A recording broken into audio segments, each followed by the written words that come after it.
Assalamualaikum warahmatullahi wabarakatuh. Rencana pelaksanaan pemilu pada tanggal 14 Februari 2024 sudah disepakati dan sudah ditetapkan oleh KPU bersama pemerintah dan DPR. Masyarakat Indonesia nantinya akan memilih anggota DPD, DPR RI, DPRD Provinsi, DPRD Kabupaten atau Kota, serta memilih presiden dan wakil presiden secara langsung. Sementara untuk pemilihan kepala daerah atau pilkada dipastikan akan digelar pada tanggal 27 November 2024. Nah, lalu seperti apa tren di masyarakat dalam menentukan pilihannya dan bagaimana pandangan mereka terhadap money politik? Sesuatu yang seharusnya tidak boleh ada, tetapi jelas nyata adanya dan menjadi sesuatu yang biasa karena kita telah terbiasa. Kita akan membahasnya bersama beberapa narasumber yang luar biasa ini. Ada budayawan Jember, Dr. Ahmad Taufik SSMPD. Beliau adalah salah satu dosen di Universitas Negeri Jember, juga sastrawan, karyanya luar biasa. Dan ngapunten selama talkshow saya tidak bisa memanggil doktor karena budayawan itu tidak pantas dipanggil doktor. Saya panggilnya Cak aja nanti. Cak Ahmad atau Cak Taufik ini? Cak Taufik, baik. Yang kemudian ada pemilih milenial, Nada Sabrina Kamalin atau akrab dipanggil Alin. Alin ini salah satu mahasiswa Universitas Negeri Jember, Fakultas Hubungan FISIP ya, jurusan Hubungan Internasional. Dan beliau ini meskipun masih muda semester 1 tetapi sudah menjadi juara 1 lomba pidato se-Besuki. Kemudian juara 2 lomba pidato bahasa Inggris se-Kabupaten Jember, luar biasa. Saya sudah bilang sama beliau tadi, kalau bahasa Inggris, nggak bisa. Tapi kalau bahasa Jerman, blas. Selanjutnya ada, ini tokoh kita ini. Haji, oh sudah datang, baik. Wah langsung meninggalkan saya ini berarti ini. Monggo silakan Ibu, silakan Ibu. Baik, di sebelah saya sekarang pindah. Haji Muhammad Nur Purnamasidi, DPR RI Komisi 10 yang akrab dipanggil Bang Pur. Ya beliau ini orangnya. Selamat siang Bang. Yang baru datang, ini dari Komisioner Bawaslu ya, Kabupaten Jember. Namanya Devi Aulia Rohim. Ini kok saya dapat informasi STP Sarjana Teknik Pertanian. Oh sarjana teknik politik ya, sarjana teknik. Sudah berubah ya. Awalnya sarjana teknik pertanian tetapi ketika sudah menjadi Bawaslu menjadi sarjana teknik pemilu. Baik. Dan selanjutnya juga ada perwakilan dari Partai Golkar, Cak Dima Ahyar. Ini beliau orang yang selalu senyum. Apa-apa selalu senyum seperti itu ya. Kita langsung mulai tentang kepada Cak Taufik. Cak, bagaimana budaya masyarakat Jember dalam menentukan pilihannya, baik pileg, pilpres, dan pilkada? Mungkin bisa dijelaskan apa saja yang menjadi faktor penentu untuk menentukan pilihannya. Silakan Cak. Baik Cak Londo, terima kasih. Assalamualaikum warahmatullahi wabarakatuh. Salam sejahtera. Salam dulu kan ya, boleh kan ya? Siap. Ya, salam sejahtera untuk kita semua, salam kebajikan, selamat ulang tahun yang ke-58 ya untuk Partai Golkar itu kan ya. Dulu Golkar, sekarang menjadi partai. Ya tentu perubahan ini adalah perubahan paradigma di era reformasi. Nah, pertama saya coba merespon pertanyaan Cak Londo tadi. Apa yang menjadi faktor penentu? Tentu kalau pertanyaan ini lebih tepat kalau ditanyakan ke ahli survei ya. Karena posisi saya adalah posisi yang ditempatkan sebagai budayawan, saya akan melihat kecenderungan perilaku ya, kecenderungan perilaku budaya politik masyarakat. Tapi sebelum itu saya ingin membongkar ya, Cak Londo izinkan ya saya membongkar. Silakan. Karena tema hari ini itu adalah anti money politik gitu ya, dan mungkin teman-teman muda itu kan ya, seusia Alina dan kawan-kawan semua yang generasi Z ini semacam fobia ya. Fobia apa enggak ya teman-teman? Waduh, politik itu apa? Menakutkan enggak ya? Menakutkan. Ini salah mereka yang di politik itu kan ya. Jadi kalau teman-teman takut politik itu salah mereka yang di politik. Kok begitu? Jadi politik itu sebenarnya Cak Londo, itu kerja yang paling luhur. Yakin enggak kalau politik itu kerja yang paling luhur? Berpahala itu yakin enggak teman-teman? Enggak yakin ya? Banyak yang belum yakin sepertinya. Enggak yakin ya? Iya. Coba kalau kita telusuri ya. Jadi tidak serta-merta misalnya politik muncul politik, ada polis, ya, ada politics, ada policy, ada politeness. Ya. Ini enggak sembarangan itu. Jadi tidak tiba-tiba kemudian muncul politik, ada polis. Ini peradaban kota. Ada policy kebijakan, ada politis ilmu politik gitu kan. Ada politeness kesantunan, keadaban. Jadi kalau misalnya teman-teman kemudian terjun di politik atau memilih, itu adalah menentukan peradaban. Nah tentu kalau menentukan peradaban, nggak bisa dong peradaban kemudian digantikan dengan uang tadi. Saya sepakat dengan Cak Londo itu. Jadi sudah tepat ya, cuma saya begini Cak Londo, kok tiba-tiba kemudian muncul money politik itu satu idiom dari mana asal muasalnya, saya juga nggak tahu. Iya. Karena dulu pada masa-masa pertama 2009 ya, pemilu setelah 99 setelah reformasi, isu-isu money politik ini kan tidak ada. Sampai bertahan 2014 itu sangat tipis sekali itu kan ya. Mencuat 2014, 2019 itu sangat hebat sekali itu kan. Tapi awal-awal reformasi itu tidak ada isu ini itu kan. Ya. Maka kemudian partai-partai yang kemudian bisa menjadi representasi harapan publik menjadi terdongkrak luar biasa. Itu. Bahkan kalau teman-teman lihat itu di tahun berapa itu 2014, Hanura itu kuat sekali itu. Hanura itu. Tapi kemudian anjlok, nggak tahu apa sebabnya. Nah oleh karena itu ini konstruksi ya teman-teman, teman-teman muda semua yang perlu kita ubah. Bahwa ternyata politik itu bukan pekerjaan yang seperti Dracula gitu ya. Orang yang jadi DPR seperti Dracula itu enggak begitu. Sehingga sebaris dengan hororisme kan itu ya. Tidak seperti itu. Jadi kerja politik itu adalah kerja peradaban, membangun peradaban manusia yang lebih baik. Nah oleh karena itu kecenderungan perilaku budaya masyarakat saya tentu begini Cak Londo, ingin apa yang menjadi penentu itu urusannya ahli survei gitu ya. Tapi kecenderungan muda sekarang, saya lihat generasi Z itu, maaf ya nanti kalau silakan dibantah itu ya. Ada kecenderungan dua hal. Ya, generasi Z itu dalam ruang budaya itu pertama adalah soal kontestasi ya.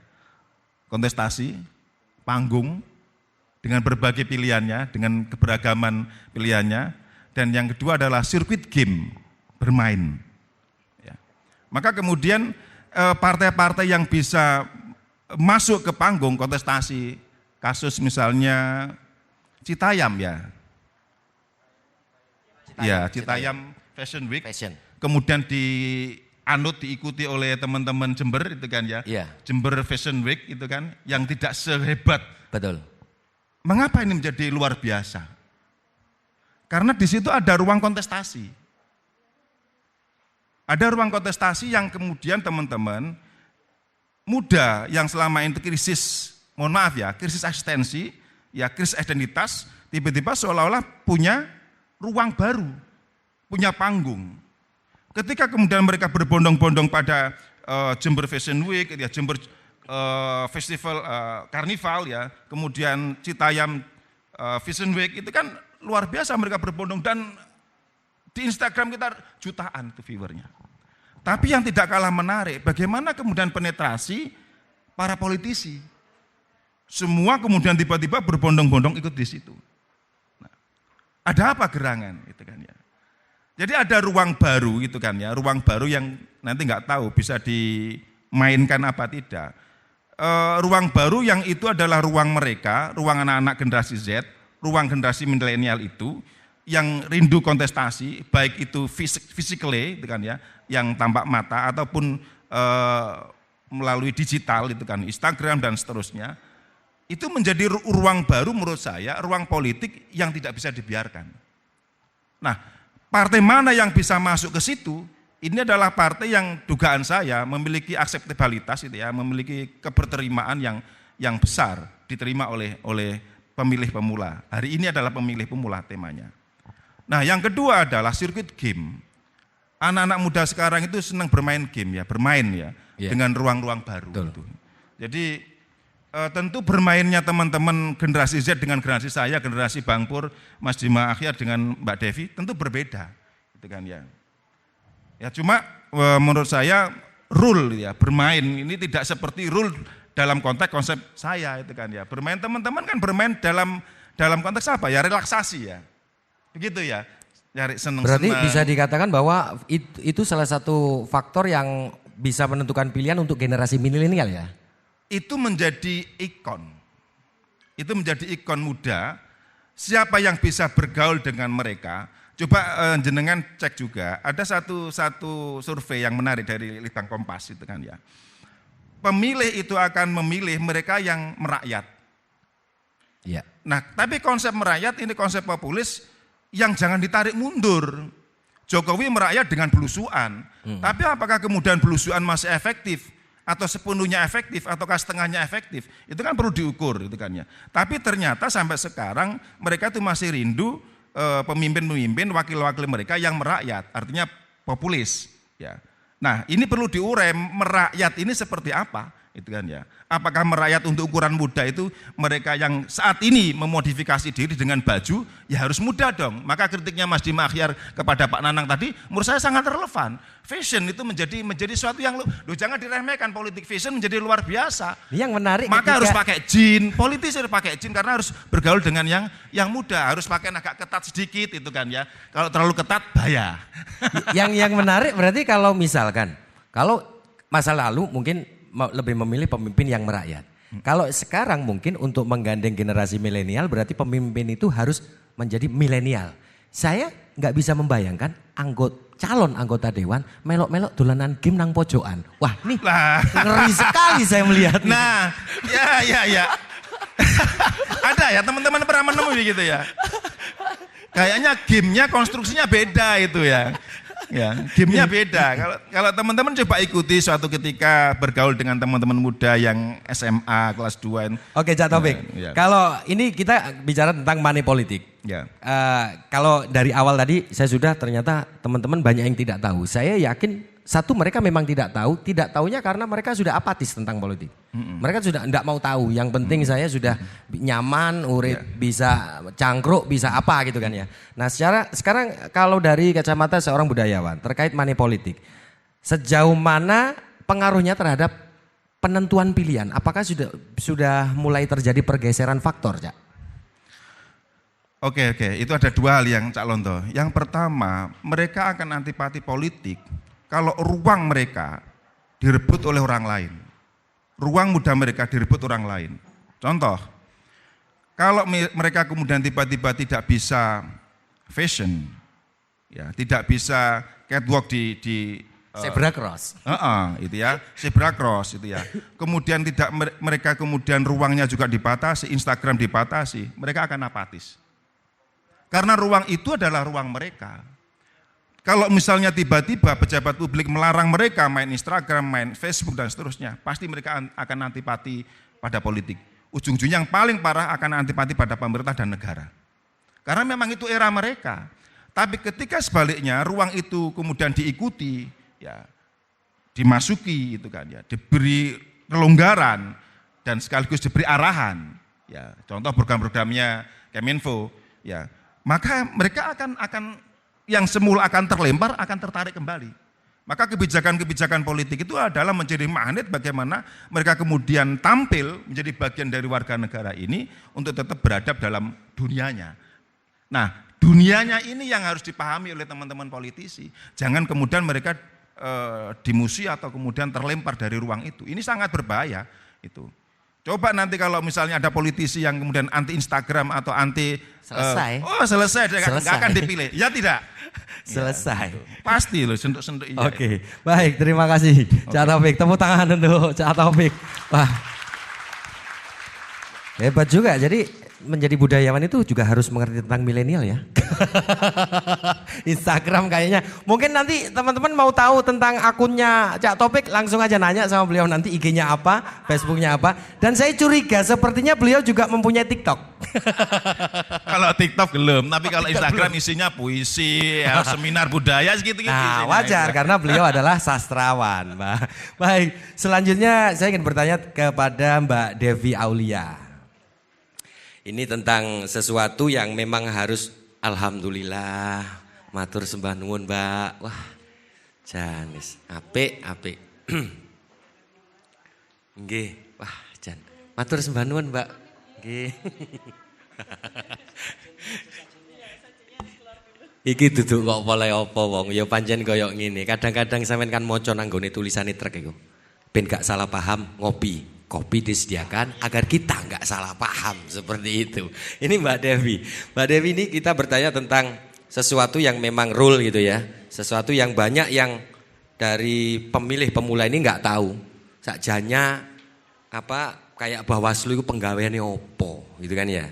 Terus aturan-aturannya seperti apa. Nah mungkin dari Mbak Devi yang bisa menjelaskan tentang aturan pemilu Mbak. Monggo bisa dijelaskan tentang apa saja yang boleh dilakukan para peserta pemilu. Silakan Mbak Devi. Oke, terima kasih Cak Lonto. Sebelumnya saya nyapa, Assalamualaikum warahmatullahi wabarakatuh. Nah,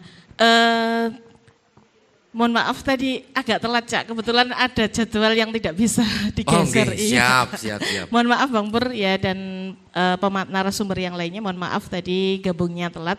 Dan selamat pagi buat para milenial yang sudah hadir di ruangan ini. Aplaus dong buat kita semuanya dulu biar semangat. Dari sekian banyak para milenial yang sudah ada di ruangan ini, saya tidak yakin semuanya tahu tentang Bawaslu, Cak. Yakin sekali. Iya. Kalau peserta pemilu tahu, karena salah satu yang akan dihindari adalah Bawaslu gitu. Jadi Bawaslu ini adalah badan pengawas pemilu. Kalau di kabupaten Bawaslu lahir baru di tahun 2018. Sebelumnya adalah Panwas, Panitia Pengawas Pemilu Kabupaten. Nah, beliau yang sebelah kiri saya sebenarnya dulu punya sejarah menjadi Panwas Kabupaten di periode 2015-2014 ya. 2013-2016 ya. Jadi beliau dulu Panwas. Jadi torehan sejarahnya sudah pernah di Panwas. Nah, saya yang melanjutkan dari Mas Dima. Nah, Bawaslu, tugasnya Bawaslu adalah melakukan pencegahan, melakukan penindakan terhadap dugaan pelanggaran dan juga penyelesaian sengketa terhadap dua hal ini. Dan satu hal dari tugas Bawaslu yang ini adalah amanah undang-undang juga, yakni melakukan pencegahan, Cak, biar tidak terjadi praktek politik uang. Itu muncul di dalam undang-undang. Jadi di pasal 101 huruf C itu adalah salah satu tugas Bawaslu adalah mencegah praktek politik uang. Ini tertera di dalam salah satu huruf di dalam salah satu di undang-undang. Artinya praktek politik uang ini menjadi salah satu bahasan penting di dalam proses tahapan pemilihan umum. Nah, apa sih yang boleh dilakukan dan tidak boleh dan aturannya bagaimana? Kalau pemilihan umum masih menggunakan dasar hukumnya masih menggunakan Undang-Undang 7 tahun 2017 tentang pemilihan umum, dan dasar kami melakukan pengawasan juga masih menggunakan Perbawaslu, Peraturan Badan Pengawas Pemilu nomor 21 tahun 2018 tentang pengawasan tahapan penyelenggaraan pemilihan umum. Nah, kami melakukan tugas-tugas ini juga sesuai dengan dasar undang-undang. Nah, yang boleh dilakukan oleh peserta pemilu dan tidak boleh apa? Ya, salah satunya karena hari ini kita membahas politik uang, Ya, ini adalah tidak memberikan atau menjanjikan sesuatu hal untuk mengarahkan calon pemilih. Ya, calon pemilih menggunakan haknya atau tidak menggunakan haknya, seperti itu. Nah, karena menjanjikan atau memberikan barang atau itu dalam bentuk uang ataupun barang, ini sudah menjadi salah satu namanya adalah politik uang. Jadi politik uang ini tidak melulu dengan uang, Cak Lonto. Jadi teman-teman kalau misalnya, oh aku nggak dikasih uang nih, nggak dikasih uang, tapi dikasih sesuatu untuk menggunakan haknya atau tidak menggunakan haknya, ini sudah termasuk. Nah, di pasalnya juga sudah jelas. Di pasal 523 itu yang memberikan ini akan mendapatkan sanksi.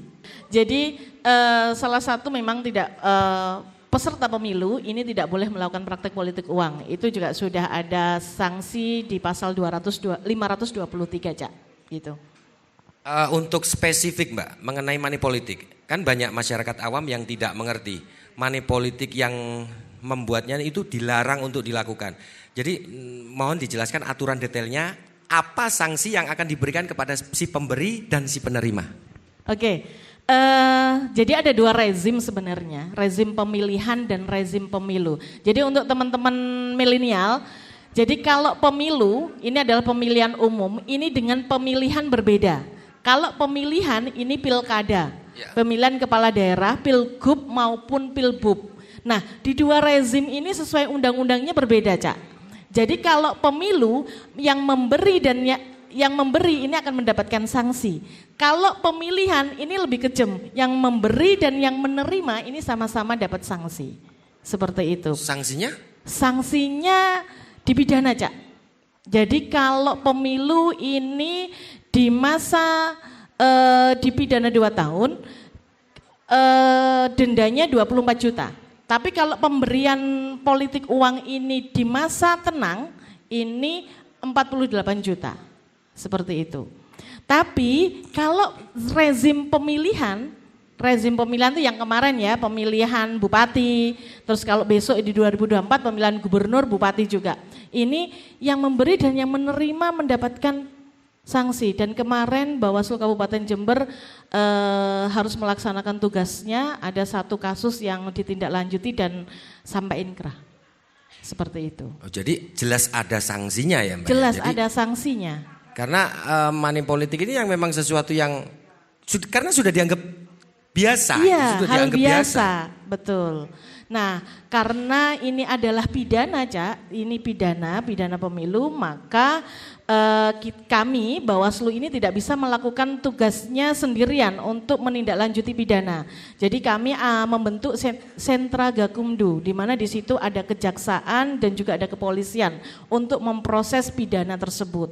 Oke, begitu. Jadi jelas ya, sudah jelas dan pasti bahwa setiap kegiatan apapun yang dinamakan money politik sampai terbukti pasti ada tindak pidana di situ. Betul. Dan itu merupakan suatu unsur pelanggaran pidana ya, maksudnya ya nanti Mbak ya. Unsur pelanggaran pidana pemilu. Jadi pelanggaran itu ada 3, Cak.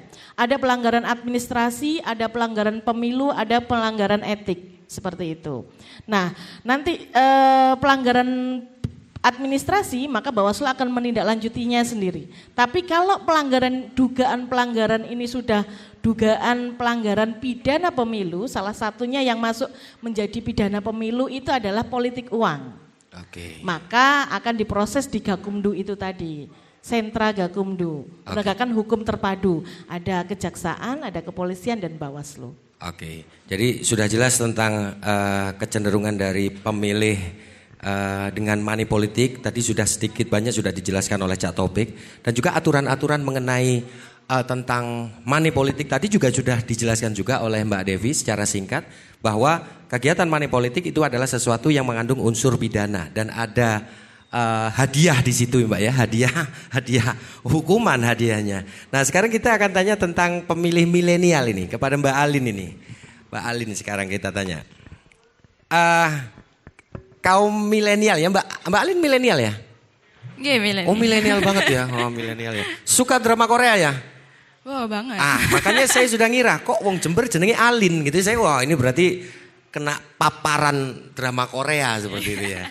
Nah kalau dari kaum milenial sendiri, Alin, memaknai politik ataupun pemilu itu seperti apa sih?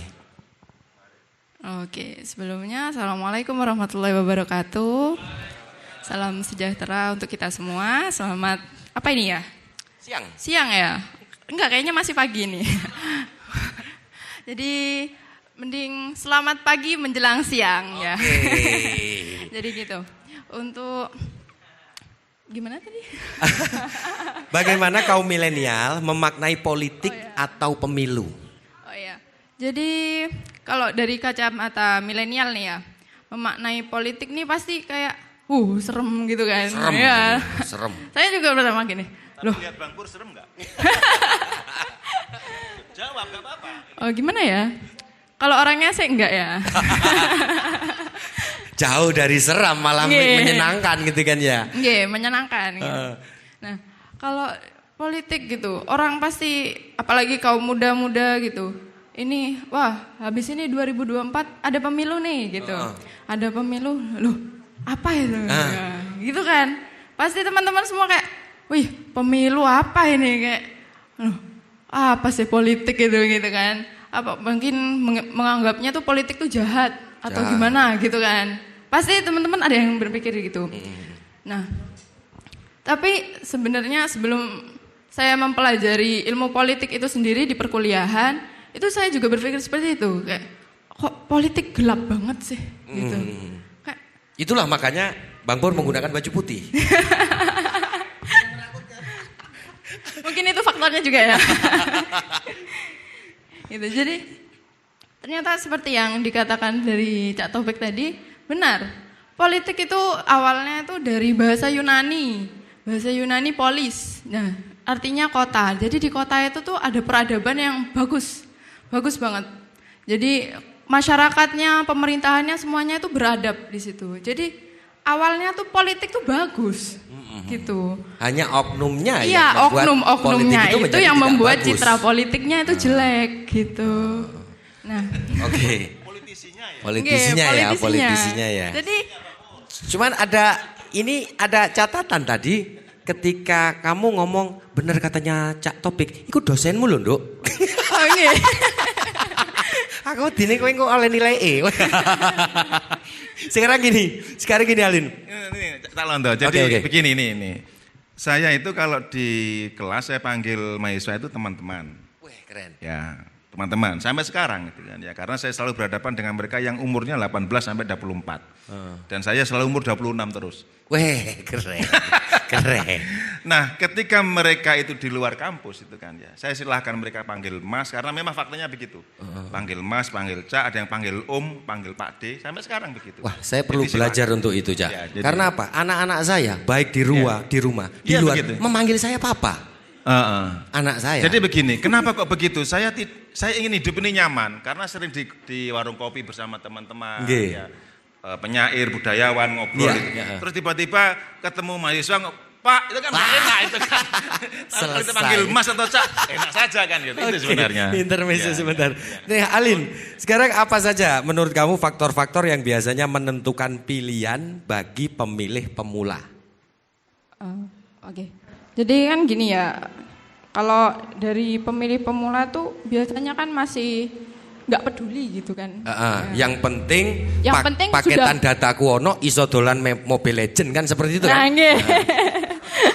Jadi kebanyakan mereka kan nggak peduli, yang penting udah dateng nyoblos selesai, gitu kan. Nah, padahal itu dari pemilu itu kita menentukan seseorang yang bakal duduk di jabatan politik itu Betul. untuk ya memimpin istilahnya. Bukan memimpin sih, menyalurkan aspirasi dan Betul. nilai-nilai demokratis yang ada di bangsa ini gitu. Nah, biasanya tuh kadang orang-orang zaman sekarang gitu ya, masih muda-muda itu biasanya kan dari sosmed. Sosmed ya. Nggih. Berarti harus sering tampil di sosmed. Nah, itu. Maksudnya sosok seperti apa yang tampil di sosmed? Apakah harus kan sekarang yang lagi jadi ngehit itu kan TikTok. Egol-egol itu. Kira-kira apakah sosok yang seperti itu yang dengan jogetnya rancak gitu kemudian menjadi sesuatu yang luar biasa bagi kaum milenial? Gitu, tentu boketen kayak masa. Kan juga sempat ramai kemarin. Kalau punya Oke. jabatan bisa joget. Nah, katanya gitu. Oke, jadi paling tidak menurut kaum milenial yang diwakili oleh Alin bahwa paling tidak dia harus ada nampang lah ya Nggih. di media sosial Nggih, untuk jadi- mengenalkan pribadi dan sosoknya seperti Oke, itu ya. jadi dia punya sosok yang paling tidak biasanya berwibawa lah. Oke. Gitu. Nah, ini menarik dari dosen saya tuh ada kata-kata politik itu bukan tentang rebut-merebut kekuasaan, tapi politik itu tentang memanusiawikan kehidupan bersama. Gitu. Wes. Jadi kaum milenial nih pasti melihat sosok, ini orangnya nih pantas nggak ya? Betul. Orang ini ada wibawanya nggak ya? Orang ini punya prestasi apa ya? Gitu. Oke. Ya. Jadi sosial media itu berpengaruh banget di kaum milenial sekarang ini. Jadi paling tidak begitu ada di postingan di media sosial, kaum milenial pasti akan berusaha untuk mencari tahu, ini sopo sih? Nah, Gitu ya, seperti itu ya. gitu. Jadi pada akhirnya dia bisa mencari tahu, dikoncei lah istilahnya. Nah, Iki sopo-sopo dikoncei. ini untuk menjadikan satu pilihan bagi kaum milenial, seperti itu ya. Iya. Nah, sekarang tentang money politik. Kalau untuk teman-teman milenial, berpengaruh enggak sih money politik itu untuk menjadikan dia menjadi pilihannya? Menurut saya kayaknya pengaruh banget ya. Nemen kayaknya itu. Pengaruh ya? Iya banget kayaknya. Mungkin karena sudah jadi apa ya kebiasaan gitu. Jadinya kayak kaum milenial itu kan masih ini ya masa-masa labil-labilnya lah istilahnya gitu. Jadi kayak, wih uang, siapa yang nggak mau kan? Gitu kan. Jadi kayak, loh ini dikasih ini, siapa yang ini? Oh, lumayan. Apalagi buat top up Mobile Legends gitu kan. Oke, katakanlah money politik uang, tapi alhamdulillah kita tadi semua sudah sama-sama berhitung tadi kita. Dengan uang segitu hanya itu yang Anda dapatkan. Saya yakin kalau ini disampaikan juga kepada semua teman-teman milenial, akhirnya lagu itu akan terngiang di seluruh hatinya kaum milenial. Duit ora payu itu akan terus karena ayolah 55 rupiah. Menyedihkan sekali. Permen aja nggak dapet nih. Nah makanya itu. Oke, nah sekarang ini pertanyaan nih. Kalau misalkan setelah talkshow ini, pemilu, siapa yang Anda pilih? Sosok seperti apa yang Anda pilih? Oke, jadi pastinya sosok yang bakal saya pilih itu yang punya peran aktif di masyarakat. Pasti Oke, dong. itu pasti. Nah itu, terus bisa memanusiawikan kehidupan. Ya. Oke. Jadi semuanya bisa memperbaiki apa gitu. Prestasinya intinya sudah bisa dilihat lah gitu. Oke. Nah untuk pilihan saya sendiri kayaknya rahasia aja ya. Oh rahasia ya, karena pemilu ya. Kan di pemilu juga kan nggak ada namanya. Gitu. Tapi kalau yang sesuai kriteria tuh kayaknya Bang Pur ya. Nggak sesuai itu kayaknya. Oke, luber ya, langsung umum bebas dan rahasia gitu ya. Oke, terima kasih untuk Alin. Terima kasih Alin. Nah ini saya pengen tanya kepada Mas Cak Dima ini, Cak Dima ya. Dapat giliran juga. Cak, aku harap takon Cak, bagaimana Partai Golkar, pandangan Partai Golkar terhadap para pemilih milenial? Oh iya, untung pertanyaannya nggak susah-susah. Sing rada angel nggak apa-apa Cak. Yang penting dapat hadiah kalau benar jawabannya ya. Yang saya hormati semua narasumber yang hadir, Bang Pur, dan tentu yang saya banggakan ini adik-adik generasi Z mungkin lebih tepatnya ya. Kalau milenial tuh usia kelahiran 80-an mungkin ya Mbak ya. Di bawah itu Z namanya. Setelah itu apa saya nggak tahu ya. Mungkin balik A lagi karena sudah terakhir. Double. Nah jadi kalau ditanya soal bagaimana partai politik memandang milenial ya. Partai politik ini sebetulnya adik-adik sekalian itu adalah organisasi atau kelompok yang dibentuk secara sukarela untuk mewujudkan kehendak dan cita-cita bersama. Kira-kira gitu, Cak. Ya. Nah, apa kira-kira cita-citanya? Bagi Partai Golkar, salah satu cita-cita utamanya itu adalah mewujudkan cita-cita nasional. Apa cita-cita nasional? Salah satunya adalah melindungi segenap bangsa Indonesia dan seluruh tumpah darah Indonesia. Kemudian mencerdaskan kehidupan bangsa. Nah kira-kira begitu Cak. Kalau kaitannya dengan milenial, adik-adik ini adalah mungkin milenial hari ini. Tapi nanti kolonial di masa depan, kira-kira begitu kan? Atau pemuda hari ini adalah pemimpin esok hari. Karena dunia kan selalu begitu. berganti. Karena waktu terus berjalan ini. Ya. Jadi panggung ini hari ini saya, Cak Londo, Bang Pur. Tapi 5, 10, 15 tahun lagi adalah Bang Pur, saya dan sampean. ya, saya lagi, Bang Pur dan seterusnya begitu. Ya enggak lah, kita harus berganti. Akhirnya bumi tidak berputar ya gitu. Dan bisa bahaya kalau begitu. Artinya 5, 10, 15 tahun lagi ini adalah adik-adik ya, yang mengambil peran. Bangsa ini harus terus berlanjut. Kan begitu ya. Kehidupannya, perjalanannya bangsa kita ini. Nah, kita berharap siapa yang melanjutkan adalah mereka yang nantinya bisa membawa dan negeri ini lebih maju. Membawa negeri ini lebih aman, membawa negeri ini lebih sejahtera. Itu. Nah, itu bisa kita pastikan dengan melihat ya anak-anak muda hari ini sebetulnya, generasi Z hari ini. Padahal kita ini loh masih orisinal ya kan? Masih wah segala sesuatunya masih clear dan clean gitu ya. Hanya Rp55 Mbak Devi, iya kan?